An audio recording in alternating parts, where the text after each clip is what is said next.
Hola, ¿qué tal? Bienvenidos a un nuevo programa de Distrategia. El día de hoy vamos a hablar de tokenización. ¿Y con quién? Más que con Javier Salinas, CEO de Block4x.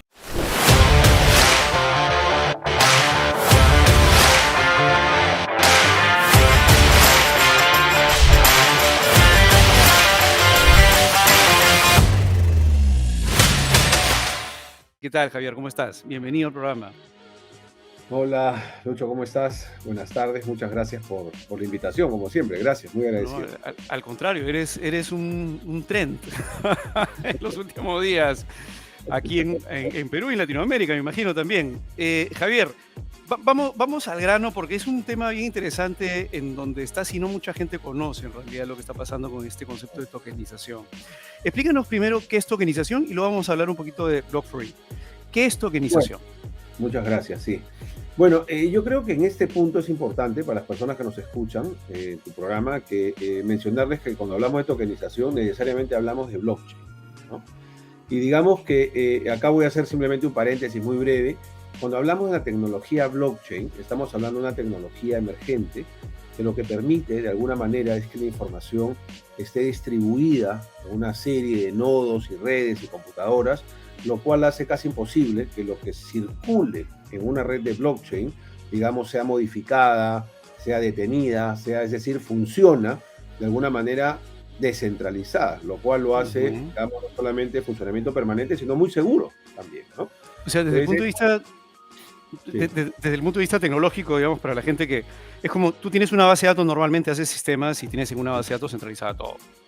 El problema es que si te hackean esa base de datos que está en tu servidor físico, está en Amazon, en Azure, lo que sea, es solamente un lugar donde se guarda la información. La ventaja en el blockchain es que cada vez que hay una transacción, una compra, un evento, cualquier cosa que implique una transacción, ese dato no está en una sola base de datos, sino está en múltiples bases de datos, en todas las bases de datos que forman parte de la gente que está participando dentro de esa red de blockchain. ¿Correcto, Javier? totalmente. Y además, digamos, como que cada una de las partes de la red tiene que ir validando transacciones. Ujú. Entonces, digamos que darle marcha atrás a algo de que está validado en millones de computadoras, pues habría que convencerlas para hacer cambios, lo cual lo hace, digamos, inmutable, ¿no? Que es la palabra que Ujú. se usa. Pues dicho esto, digamos, la tokenización de activos financieros, básicamente, cuando en realidad el término general hablamos de activos del mundo real, dentro de esa tokenización de activos del mundo real se encuentran los activos financieros. Estamos hablando de la representación digital fraccionada, digamos, de los activos, lo cual permite dividir una propiedad o un derecho en Ujú. muchas partes digitales, lo cual lo hace más accesible para el inversor y más líquido también para quien finalmente pone dinero en una Ujú. de estas inversiones tokenizadas, ¿no? Sí vale mencionar, y yo creo que ahí lo voy a hacer muy rápido, digamos, en el mundo se ha escuchado mucho hablar de los ICOs, que eran los Initial Coin Offerings, que eran básicamente emisiones de tokens, pero sin un subyacente. Y Ujú. la evolución de esa Initial Coin Offering se conoce como el Security Token. Y el Security Token, digamos, es aquel token, digamos, que tiene un activo subyacente detrás, ¿no? Que puede ser un contrato, puede ser una acción, puede ser un mutuo, puede ser una cuota de un fondo, puede ser inclusive acciones, en fin, entonces Ujú. tiene que tener un respaldo. Y eso es lo que estamos haciendo ahora. Ok, entonces, a ver, para un poco entender, primero el tema de a qué mercado vas. Para la gente que nos está mirando, ¿qué es lo que tienen que ganar con esta entrevista? ¿De acuerdo? Y es que entiendo que tu mercado básicamente son, digamos, instituciones que emiten ya algún tipo de instrumento financiero y que esta emisión de instrumento financiero le va a dar una ventaja, siendo tokenizado, le va a dar una ventaja al tenedor. Por lo tanto, si la gente que nos está escuchando o emite ya instrumentos financieros o compra instrumentos financieros, le debería interesar esta entrevista, ¿correcto? Ese es el público, ¿verdad? Tal cual. Entonces, en el mundo financiero, digamos, por ejemplo, los inversionistas tienen diferentes formas de invertir su dinero. Pueden meterlo pues, a un fondo mutuo, lo pueden meter en un plazo fijo bancario, pero también puedes entrar, por ejemplo, a comprar papeles de deuda, ¿no? Bonos, títulos comerciales, etcétera. Y a veces en el mercado de capitales existen entidades como las sociedades administradoras de fondos de inversión, que son las que te dan la capacidad o los vehículos para que tú puedas invertir en este tipo de cosas, ¿no? Hoy día existe, en el caso peruano, existe existen varias sociedades administradoras de fondos de inversiones que te permiten a ti como inversionista, no a todo el mundo, no es que sea, digamos, eso es una oferta privada, no es para cualquiera, pero que te permiten invertir en ciertos vehículos. Cuéntanos primero, vamos al subyacente, digamos. Hoy día, lo que están haciendo ustedes, vamos, antes de hablar de la tokenización, la gente que quiere invertir, ¿en qué estaba invirtiendo? ¿En qué tipo de título financiero, de título de valor está invirtiendo hoy día de instrumento financiero a través de esta SAFI con la que han hecho la alianza? Sí, correcto. Digamos que lo que se ha hecho ahora en verdad es un caso puntual, ¿no es cierto? No tenemos exactamente una alianza, sino es un cliente nuestro, ¿no? Que nos ha, digamos, captó rápidamente el concepto y le interesó tokenizar un fondo sobre el cual ya habían colocado, ¿no? Entonces lo que estamos haciendo nosotros es emitir los tokens sobre lo ya colocado y saliendo con una emisión primaria, digamos, inmediatamente después. Entonces, digamos que el inversionista podría invertir a través de agentes regulados y eventualmente también en emisores primarios directos, como por ejemplo una startup que tokeniza sus acciones, ¿no? Uh-huh. Es decir, podríamos hacer que inversionistas que invierten en startups puedan recibir siempre, y recordemos que esto no reemplaza nada del mundo tradicional. O sea, no es que el hecho que se tokenice no hay un libro de acciones, no, exactamente al revés. O sea, es decir, lo que va a primar siempre es aquello que la ley considera, la normativa, la regulación considera como el registro hoy, porque no hay una regulación para la tokenización. Entonces, hablando siempre en el ámbito privado y siguiendo el ejemplo de las acciones, digamos, si alguien compra acciones de una startup, se le dan sus acciones y su inscripción en el libro, pero además se le dan los tokens. Y digamos que cuando se diseñan los tokenomics, lo que se hace es justamente que si hoy Javier le vende a Lucho parte de sus acciones compradas a una startup, ambos tenemos la obligación de avisar, digamos, al emisor para que eso se registre en el libro de acciones, ¿no? Entonces lo que nos da es la rapidez, la eficiencia, el bajo costo, hacer una transferencia de acciones, digamos, rápidamente a través del mundo digital, pero eso no reemplaza de que se inscriba en el libro de acciones. Que es lo que normalmente uno tiene que registrar todo en matrícula de acciones y ver cada transferencia. Pero vamos al caso de la SAFI para empezar por ahí. Luego vamos a ir viendo qué otros casos de uso hay para que la gente entienda y ampliemos un poco el abanico. Correcto. Los instrumentos financieros que ya existían dentro de esta SAFI, ¿cuáles eran? Aquellos que se han tokenizado, que son los subyacentes, digamos, lo que la gente en teoría ya le podía invertir en, ¿no?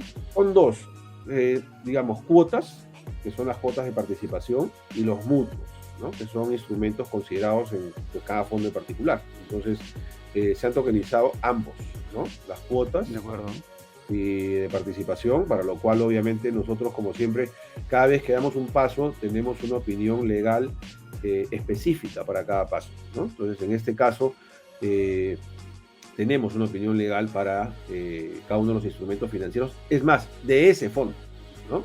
Entonces, en general, tenemos un gran estudio, digamos, sobre lo que se puede tokenizar en el Perú de cada tipo de activo financiero, pero cuando hacemos un caso específico, pedimos además una opinión específica de ese caso, ¿ya? Claro, que es la forma, creo, que debemos. Porque el reglamento de participación probablemente tiene ciertas lógicas especiales para ese fondo, para el tipo de instrumentos financieros en los cuales se puede invertir en el fondo. Entonces, yo soy un inversionista. Yo hoy día digo, oye, voy a invertir dinero y tengo la capacidad, como vuelvo a repetir, de meterlo de repente en un banco, me va a pagar poco, y por ahí digo, oye, o me pasan la voz y tengo acceso tengo la capacidad de poder invertir, porque me abren la puerta a un fondo de inversión que dice, oye, tengo acá cuotas de participación, que básicamente es como todo el mundo llena una bolsa de dinero que está, digamos, administrada por una sociedad administradora de fondo de inversión, y esta sociedad administra aquel dinero que se recaba para que se pueda invertir en lo que diga el reglamento de participación de ese fondo. Ok, entonces yo digo, alzo mi mano y digo, sí, me interesa, esto lo han hecho con, el cliente es Blanco Safi, si no me equivoco, ¿verdad? Sí. Entonces yo alzo la mano y digo, oye, Blanco Safi, me interesa en lo que vas a invertir, quisiera participar, obviamente si soy sujeto a participar y me invitan, porque son ofertas privadas, entiendo. Entonces tengo una invitación y digo, sí, yo alzo la mano y quiero participar. Normalmente, yo lo que tenía era que, digamos, firmar cierta documentación, haberme leído el reglamento de participación del fondo, ¿no? Para yo poder comprar esta cuota de participación, que es un pedazo del fondo que representa lo que yo estoy invirtiendo en el fondo, ¿no? Hoy día, lo que entiendo que hace Block4E es, una vez que ya tuvieron digamos, esta emisión, ahora además a mí como tenedor me están dando un token, que es un activo digital. Y ahí sí, coméntanos un poco la particularidad para entenderlo mejor. Yo como inversionista, ¿qué es lo que me están dando?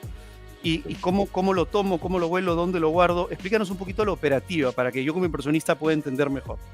Sí, es importante mencionar que digamos que lo que tú has mencionado, de, por ejemplo, la lectura del reglamento, la firma de un contrato de mutuo, de partícipe, lo que fuera, digamos, se tiene que volver a firmar una vez que ingresas a la plataforma, porque el onboarding que hacemos efectivamente solo por invitación, no está abierto al público en general, porque no se puede, ¿no es cierto? Al ser ofertas públicas deben tener esas características. Entonces, hay que firmar digitalmente, pero previo a eso tienes que pasar por validar tu documento. Hay un KYC, digamos, digital. Hay todo un proceso también de validación de tus parámetros digitales, de las listas, digamos, que hay observación a nivel del mundo. AML, todo lo que es anti-money laundering también. Y las firmas digitales verifican una vez más, digamos, tus documentos y te firman. Entonces, una vez que eso sucede y digamos, se pasa a la conexión de esta plataforma con el mundo fiat. Es decir, el momento que tú decides invertir, nuestra plataforma lo que permite es darte los parámetros y las coordenadas para poder hacer una transferencia, si la quieres hacer en ese momento. Y una vez que tengas ese documento, pues la plataforma en línea es informada de que ese pago lo has hecho, con lo cual nosotros debemos validar con la sociedad administradora de fondos, en este caso, que ha recibido con ese código esa inversión, y contra eso, digamos, los tokens son entregados a una dirección particular del inversionista. Y esa dirección particular del inversionista, cuando entra a la plataforma, se te guía, digamos, si es que no la tienes, una billetera, un wallet de blockchain, ¿no? Nosotros trabajamos con MetaMask, que es la universal, digamos, y se te guía de cómo es que tienes que abrirla, las seguridades que tienes que tener, hay como un manual de uso, aunque nosotros dentro del proceso de evangelización que estamos haciendo varios eventos en abril, invitando a inversionistas privados para justamente evangelizar en el uso de este tipo de billeteras, porque aquí la custodia la tiene cada uno, ¿no? Entonces, digamos que el inversionista lo que va a recibir finalmente es a través de su billetera digital, una vez que se ha completado el proceso, a esa dirección de blockchain que él señala, porque la conecta a su propia computadora, digamos, se le envían la cantidad de tokens que represente su inversión. Y él lo va a ver inmediatamente en su teléfono, digamos, que ha recibido los tokens y que esos tokens significan, porque al final lo que ve el inversionista, como bien has mencionado tú, cuando entra a nuestra plataforma, finalmente no solamente es el reglamento y el contrato de inversión, sino también lo que se conoce como el white paper, que es el documento que, digamos, de alguna manera respalda la emisión digital de ese activo financiero. Entonces él va a tener acceso a los estándares, al tipo de tokens, cuántos están emitidos, qué características tiene. Entonces, en la verdad es que está informado, digamos, tanto en lo que sucede en el mundo tradicional como lo que sucede en el mundo digital, ¿no? Entonces él recibe sus tokens y una vez que los tiene en su billetera, digamos, él puede eventualmente, si quisiera vender alguno de sus tokens, podría hacerlo de manera directa a él, siempre, como sucede en las acciones, informando al emisor del cambio de propiedad. Ahora, en el cambio de propiedad existen ahí varios temas. Uno de ellos es si nosotros colocamos la posibilidad de que haya un whitelist, es decir, que solamente esté restringido a los inversionistas que nos señala blanco, por ejemplo, digamos que solo entre ellos se puede vender.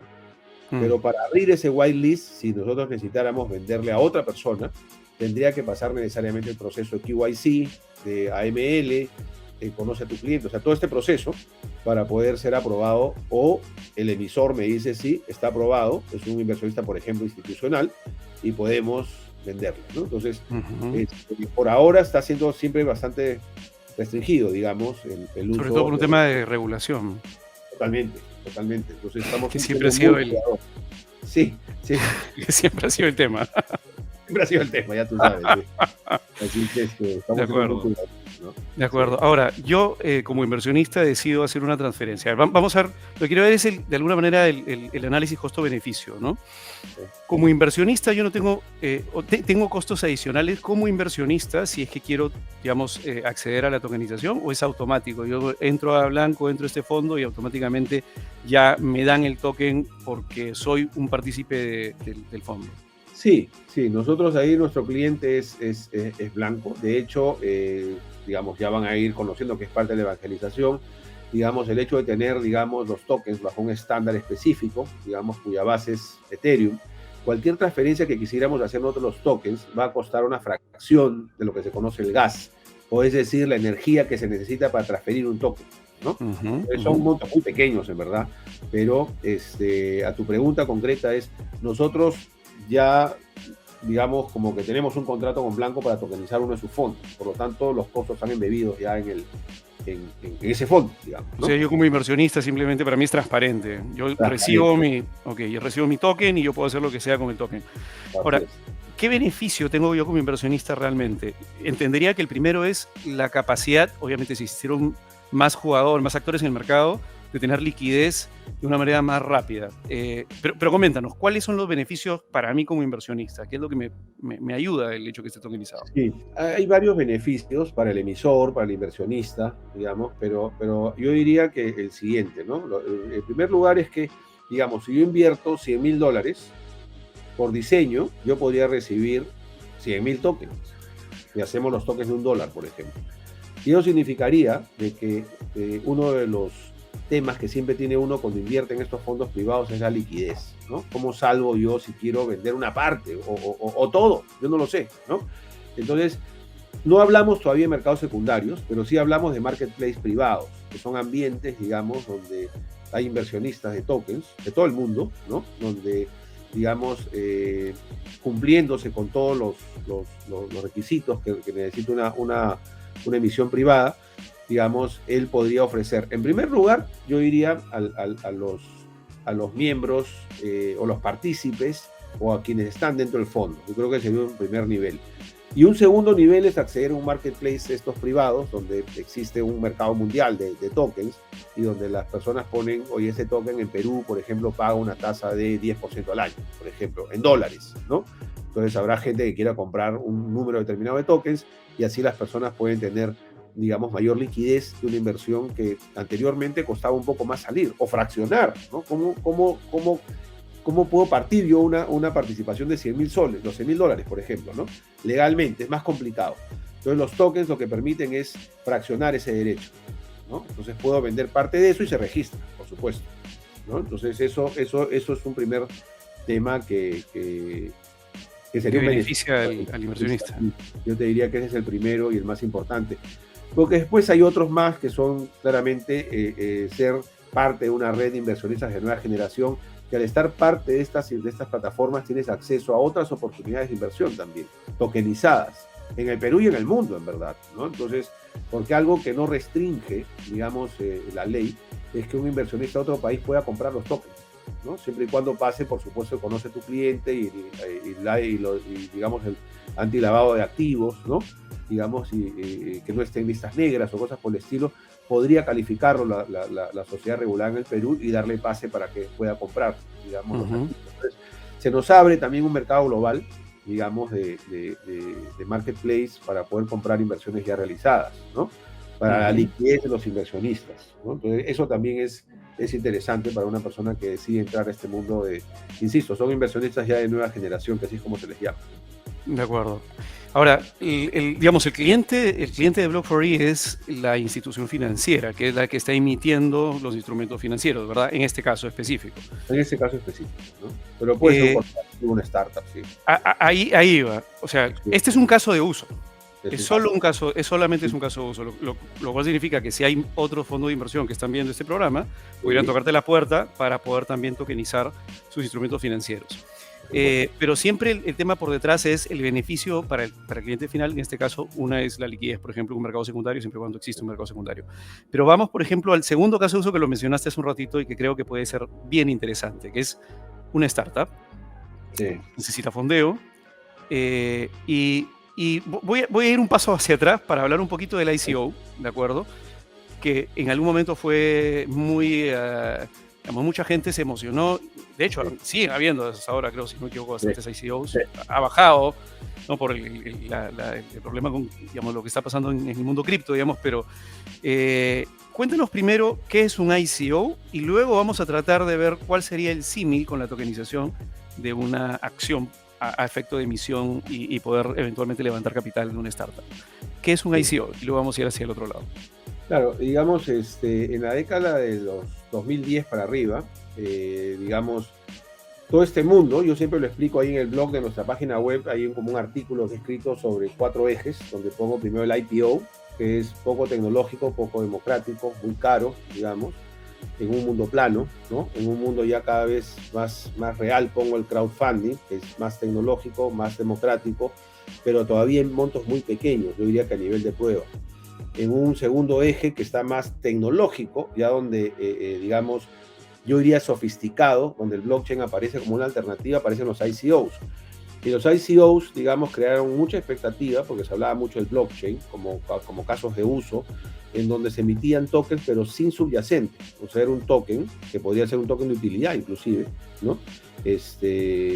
Donde se emitían familias de tokens y se vendían porque tenían soluciones para curar enfermedades o inventos en plazas como Singapur o países, digamos. Pero ¿qué representaba el token?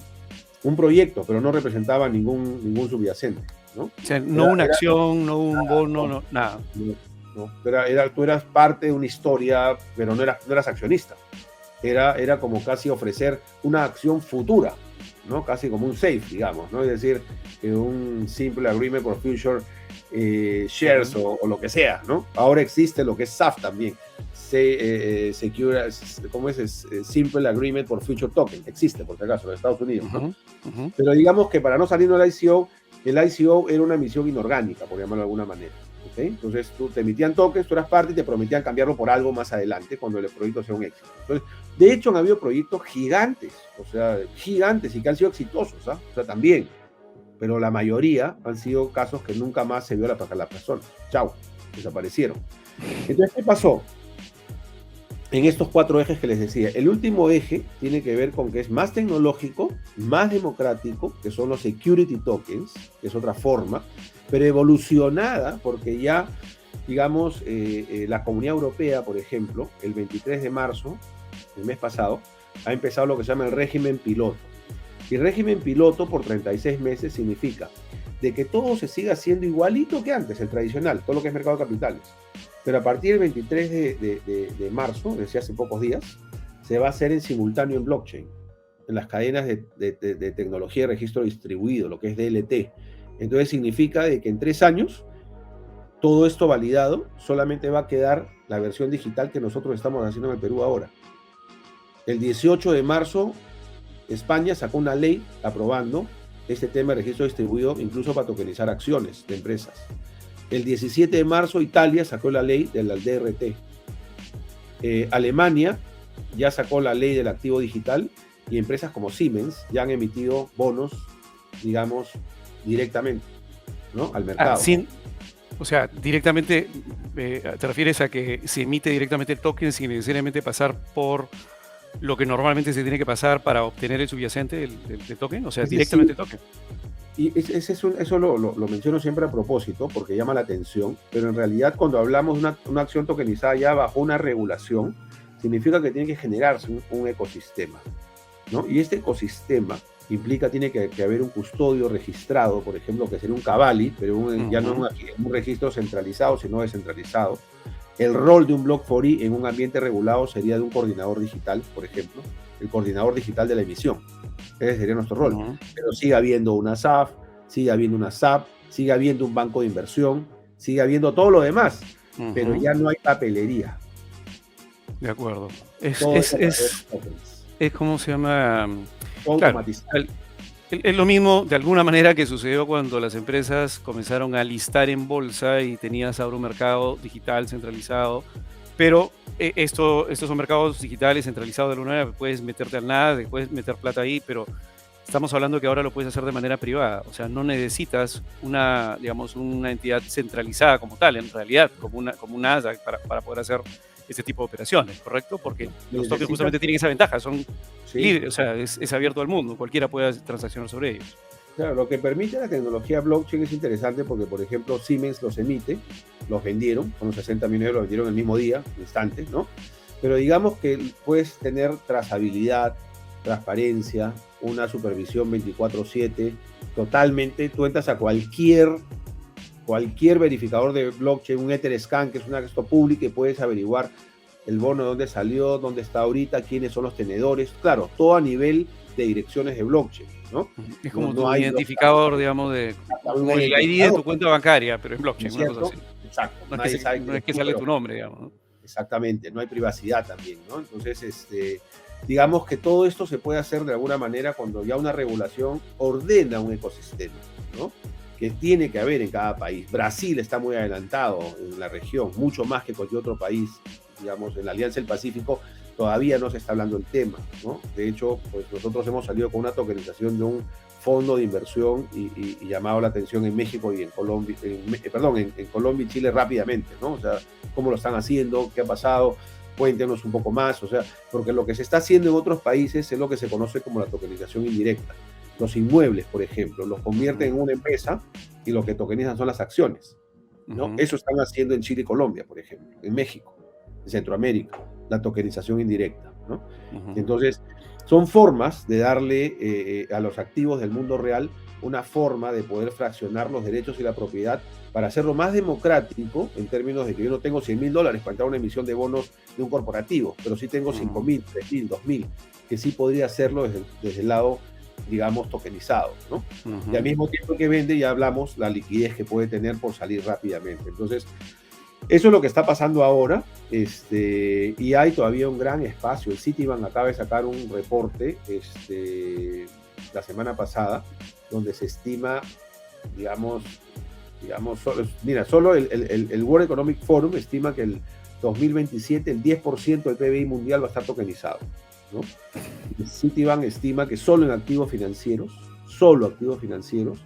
estamos hablando de 4 trillones, ¿no? Estamos hablando en verdad de un mercado potencial gigante, que va a suceder con nosotros o sin nosotros, va a pasar igual.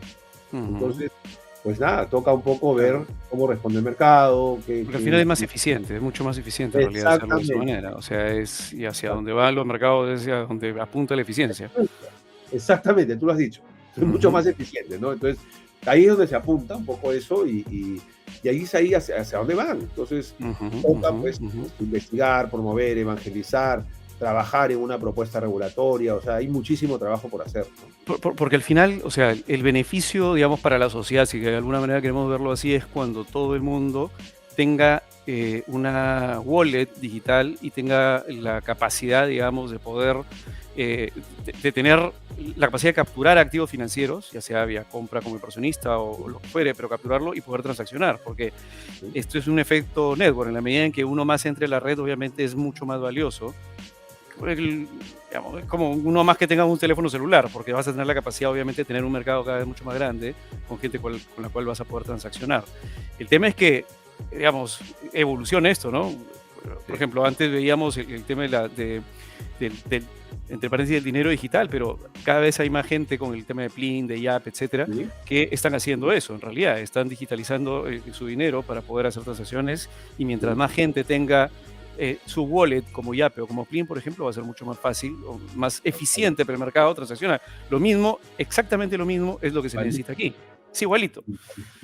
Ahora, la diferencia es que, de alguna manera, si es que yo quiero mi wallet en Plin, en realidad, o en Yape, hay un agente que la base de datos está centralizada. Si le pasa algo a la base de datos del BCP, todos vamos a tener problemas. En cambio, en el caso de mi wallet personal, eso no va a pasar porque esa base de datos está en millones de computadoras, no sé cuántas computadoras, depende, pero está en bastantes computadoras y la misma data se va replicando en cada operación. Pero volviendo al tema del ICO, queda claro que el ICO, digamos, de alguna manera como que ha bajado un poco el rush que tenía inicialmente. Y hoy día yo soy una startup, quiero levantar capital y escucho a Javier diciendo, oye, pero puedes, digamos, ir a través de tokenización, tokenizar tus acciones y levantar capital. Cuéntanos operativamente cómo funcionaría esto. Esto ya es para específicamente las startups, por ejemplo, que me están escuchando. Sí, digamos que esto sigue igual, no se deja de hacer nada como el acuerdo de accionistas o los pitch, el levantamiento de capital. Lo interesante es que, digamos, una emisión tokenizada sigue siendo una salida, una ronda, una emisión primaria, Y lo interesante de tokenizar es que nosotros podemos salir a otros mercados a levantar dinero también, no solamente al entorno peruano, digamos, donde por supuesto hay una red de inversionistas importante, hay una asociación como PECAP, en fin, ¿no?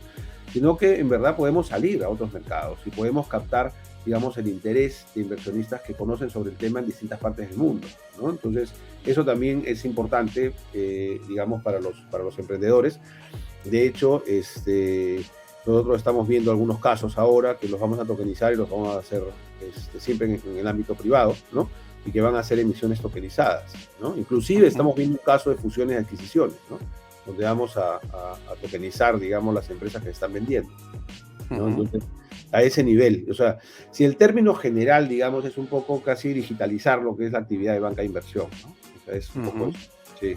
La, Pero, la, la startup que quiere salir, por ejemplo, y le toca la puerta a Block4E y le dice, oye, quiero tokenizar mis acciones.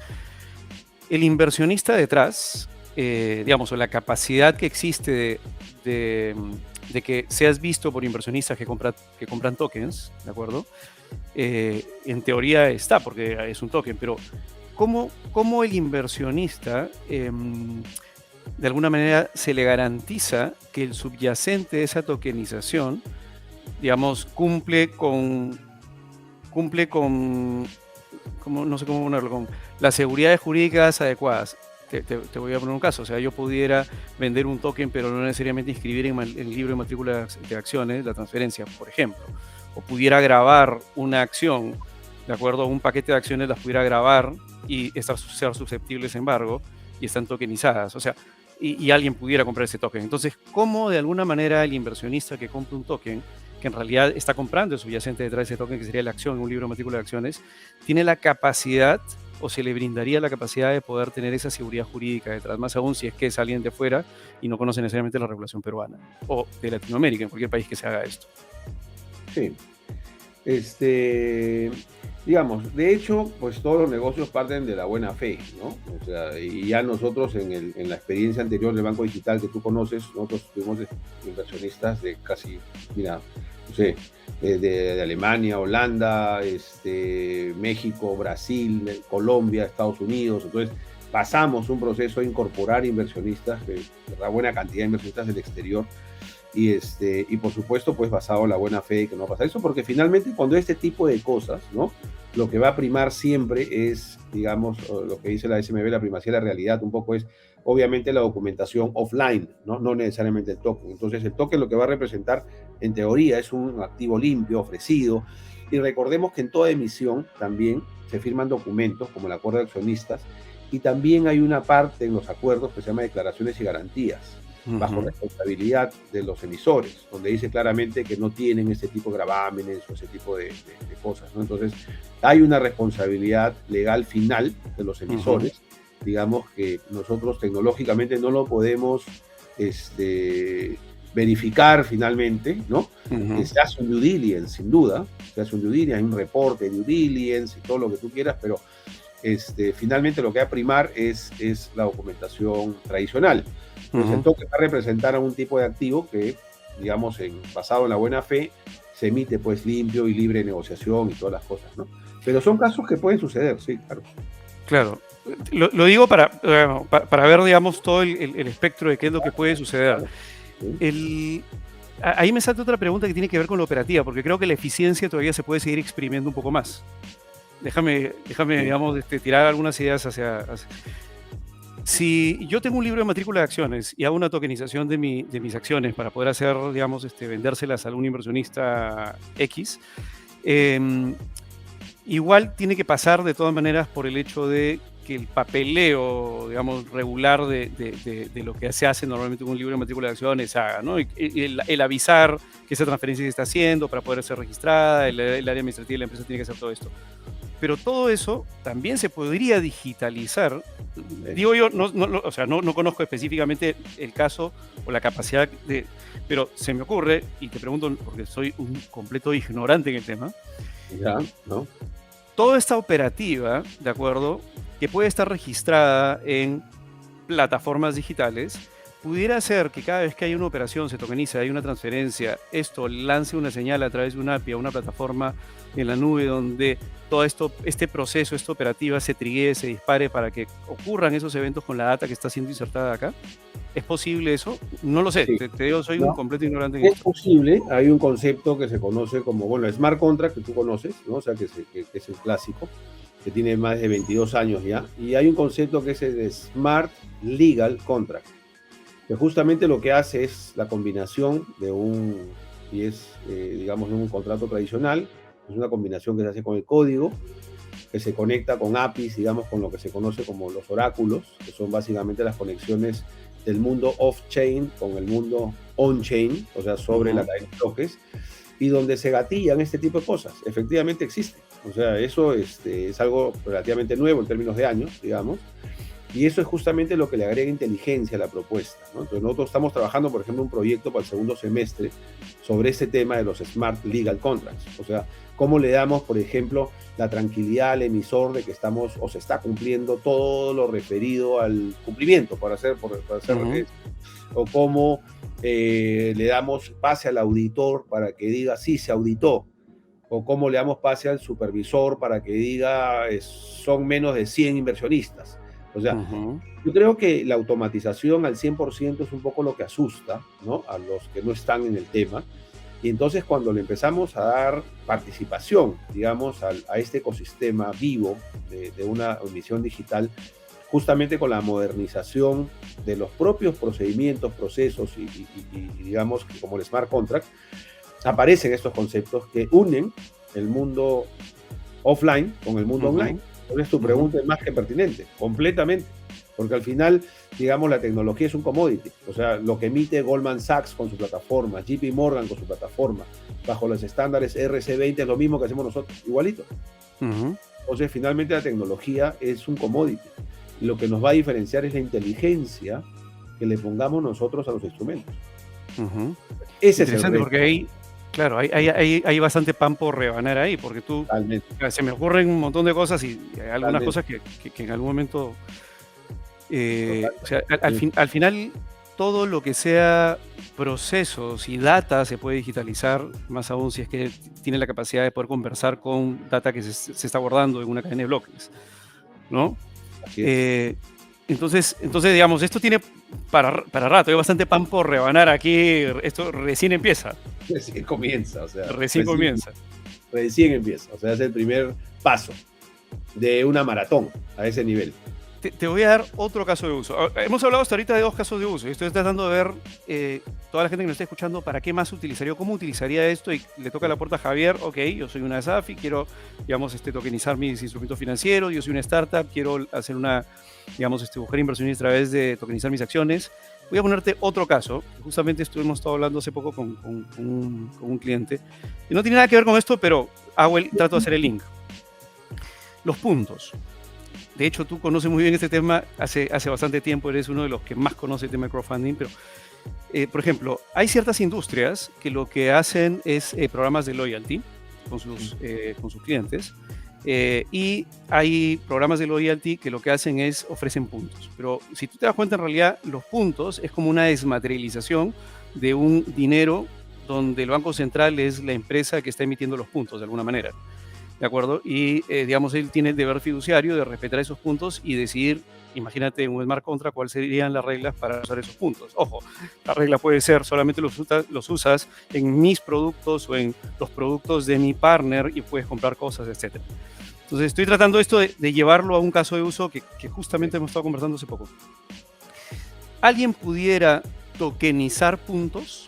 Sí. ¿Alguien, alguien pudiera decir, oye, voy a hacer un programa de loyalty, pero lo que quiero es de alguna manera que yo te voy a entregar puntos, voy a dispararlos a través de que ocurra el evento tal, que me compres un producto, esa compra está registrada, esa compra ya se digitalizó, yo sé que tú estás comprando, conozco tu ID, te voy a emitir esa cantidad de puntos, pero no te los emito si no te emito tokens en lugar de puntos. Y esos tokens vienen por detrás y un smart contract que me está diciendo que los puedes utilizar para comprar el producto tal que voy a sacar en la próxima temporada. Eso es posible entonces. Eso es otro caso de uso. Sí. Digamos, si yo soy una empresa que quiere hacer eso, ¿qué, qué, ¿cuál sería la recomendación que darías más o menos? ¿Qué es lo que, por dónde tendría que ir para poder lograr ese objetivo. Sí. Fíjate, lo bueno del blockchain es que no existen enlatados. Y eso es algo muy bueno, porque siempre se tiene que hacer las cosas a la medida. O sea, porque tomar un enlatado es de repente hacer de más, o de repente hacer de menos, y no te va a funcionar. Entonces, claro, lo bueno del blockchain es que son siempre medidas tailor-made, digamos, ¿no? Entonces, esa es la parte buena.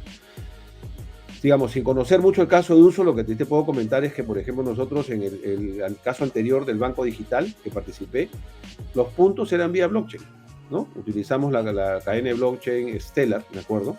Y todos los puntos eran tokens al final, ¿no? Entonces emitíamos puntos únicos, inmutables, y no se pueden duplicar, son únicos, por eso digo, ¿no? Uh-huh.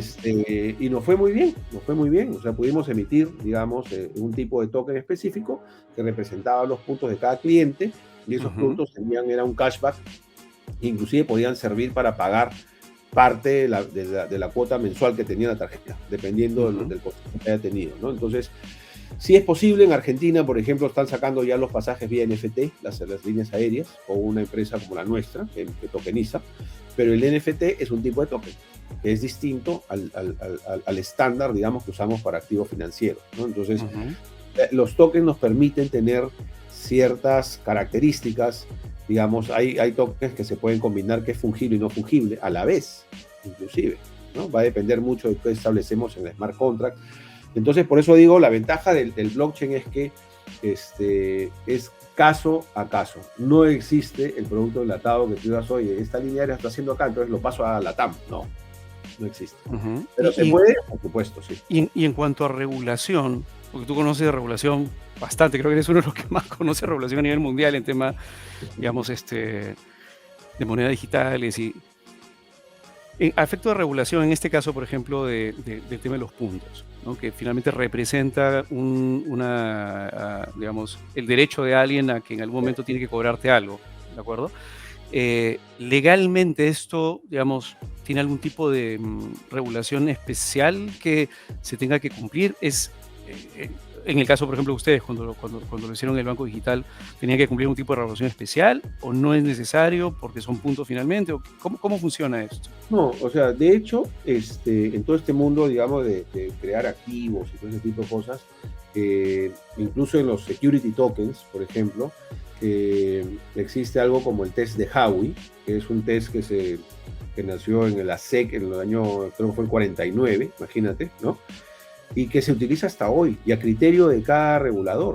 Por ejemplo, si yo emito un token que va a representar puntos y lo saco en un caso específico como un utility token, el cual no me da derechos ni políticos ni económicos sobre alguna organización, no tengo una ganancia de expectativa mayor que el valor que le estoy asignando ahora, por ejemplo un sol, por decir cualquier cosa, ¿no? Si es que eso nada más representa un punto, casi como una membresía, digamos, ¿no? Digamos, si yo tengo el white paper y el smart contract que nacen así, se podrían convertir después en un valor. ¿Por qué? Porque resulta que esos puntos empiezan a comprarse y a venderse y empieza a tener un valor en el mercado. Pero nacen como un utility token, por ejemplo. Pero el mercado es el que le va a dar, pero tú no lo has generado como un security o como un valor mobiliario. Lo has generado como un token que representa, por ejemplo, loyalty. ¿No? Pero si eso mañana tiene una negociación y que el valor expectaticio es mayor, es producto del mercado, pero tú no lo has creado ni generado con ese propósito, digamos, ¿no? Son casos raros, pero pasan también, por si acaso. O sea, son casos, pero pasan. Entonces, ¿qué hacemos en ese momento, no? O sea, si yo regreso al emisor, claramente el emisor me dice, oye, mira, acá está mi white paper, acá está mi smart contract, yo nunca lo saqué como un STO o como un ICO, yo lo saqué como un puntos de loyalty, digamos, ¿no? Entonces, yo creo que hay un caso a caso igual, ¿no? A pesar de que represente efectivo, digamos, a pesar de que tú digas mi punto vale $1, por ejemplo, por decir cualquier cosa. O sea, es un valor nominal, no tiene intereses ni un valor expectaticio mayor como una acción, ni tampoco tiene un rendimiento en intereses, ¿no? Entonces es como asignarle un valor, una membresía o algo así. Claro, claro, pero de alguna manera estás digitalizando dinero. ¿Sí? O sea, estás emitiendo Eso. puntos que tú como empresa los aceptas como un descuento, por último, ¿no? Exactamente, Como un exactamente. descuento sobre un pago mensual que yo hago por Claro. usar mi Aunque. producto que te da esos puntos de loyalty, ¿no? Pero, Ujú, ujú. digamos, no lo calificamos como una emisión de dinero, ¿no? No es Claro, como un claro. descuento, realmente, ¿no? Interesante. Ese es el tercer caso de uso. ¿Hay algún otro caso de uso que te gustaría poner sobre la mesa de la gente que nos está escuchando de cómo pudiera utilizar o Mira, aprovechar la tokenización? lo que, yo lo que creo que la gente más escucha es la tokenización en real estate, ¿no? Dicen, oye, está tokenizando en Chile, en Colombia, ¿cómo están haciendo? ¿Qué se trata? Entonces, cuando uno investiga, te das cuenta que en algunos países, me parece que uno es en Centroamérica y otro pues Inglaterra, donde participa en la tokenización de inmuebles, por ejemplo, el registro de propiedad del país, donde tokeniza el inmueble que se quiere vender y el comprador tokeniza su dinero y hay un delivery versus payment, digamos, a través de lo que se conoce como una transacción atómica, ¿no? O sea, es Ujú, decir, una vez que el delivery versus payment no hay retorno. Entonces, digamos que la institución de las propiedades verifica pues, que no hay embargos, que esté limpio, que toda la persona que quiere vender sea el dueño y todo eso lo tokeniza. Y el que ujú, compra a su vez, y en el camino, en esa tokenización, hay también otros participantes que tokenizan sus servicios, ¿no? Y cuando se hace esta transacción que digo atómica, es decir, que ya una vez que se da no hay retorno, ¿no? ujú. Se pagan inclusive las comisiones de los abogados, el comisionista, el banco, todo está automatizado, ¿no? Entonces, como eso no existe en nuestros países, lo que se está haciendo ahora es un proyecto inmobiliario, por ejemplo, se constituye una empresa y se emiten acciones, Ujú, tokenizan las acciones y lo que se vende como token del inmueble son acciones de una empresa que es propietaria de un proyecto. Y ujú. puede ser un proyecto, puede ser un hotel, puede ser una casa, puede ser un contrato de alquiler que se tokenice, por ejemplo. Pero en el mundo inmobiliario se vienen muchas cosas, te cuento. O sea, yo ya sé de un proyecto que hay en Perú, ¿no? Que está por salir, en lo que es Ujú, tokenización de inmuebles, ¿no? Entonces, eso es ujú, algo ujú. que va a pasar dentro de poco como caso de uso en el Perú, ¿no? Todo siempre bajo, digamos, el paraguas, por lo menos en Perú y creo que en varios países de Latinoamérica, del espectro de la oferta privada, ¿verdad? Perdón, no te escuché. O sea, todo bajo el espectro de la oferta privada, ¿correcto? O sea, Sí, todo lo que siempre, estamos hablando siempre bajo el espectro de la oferta privada, ¿correcto? siempre, sí. De acuerdo. Día. Javier, El tema público todavía falta regulación. Entonces, todo lo que hemos ujú, hablado bajo la es oferta privada. la esfera de la oferta privada, de Totalmente. acuerdo, de acuerdo. Sí. Pero igual hay bastante pan por rebanar, hay Sí, bastantes cosas todavía. nuevas que se pueden hacer. Javier, no sé si algo más le quisieras comentar a la gente que nos está escuchando y cómo te ubican, si es que Oye, quieren no, muchas entrar en el gracias. mundo de la tokenización de la mano de Javier Salinas. Sí, bueno, gracias. Yo creo que nuestra web, que es blog4e.com, que es blog4e.com, Ahí lo vamos a nuestra dejar empresa en se llama la... Blockchain for Ecosystems, ¿no? Y entrar, mirar ahí en la web, hay un poco de información. Lamentablemente no se puede entrar todavía a la plataforma de inversión porque es solo por invitación. Estamos en un ambiente bastante privado. Pero los que estén interesados, hay un formulario bastante amplio de conexión, de contacto, de información. Así que encantados de recibir cualquier, digamos, necesidad pues, de contacto, felices, ¿no? Pero les digo, o sea, como tú dijiste, Lucho, ¿no? Hemos dado el primer paso de una maratón, o sea que esto recién empieza. Así que aguarda fuerzas. Así es, oye Javier, de verdad, muchas gracias por los minutos que nos concedes. Y Encantado. toda la gente, o sea, toda la gente que quiera hacer cosas como, ahí hemos hablado de 4 casos de uso, nada más en realidad se pueden hacer un montón de cosas. Hay bastante pan por rebanar y la creatividad al final, acá lo que manda es la creatividad y luego de eso contactarse con Javier para ver cómo pueden plasmar eso a Tal través de cual. esta tokenización. Oye Javier, muchísimas gracias, ha sido un gusto. Sí, siempre. Y esperamos tenerlos a ustedes, amigos, en el próximo programa de Estrategia. Ya saben, pueden seguir a Javier Salinas en las redes sociales y en Blog4E. Vamos a dejar también en la URL de la página de Javier para que lo puedan ubicar. Muchas gracias. Y conmigo, Luis Alexis Sánchez será hasta la siguiente oportunidad de Estrategia. Cuídense, nos vemos. Chao, chao.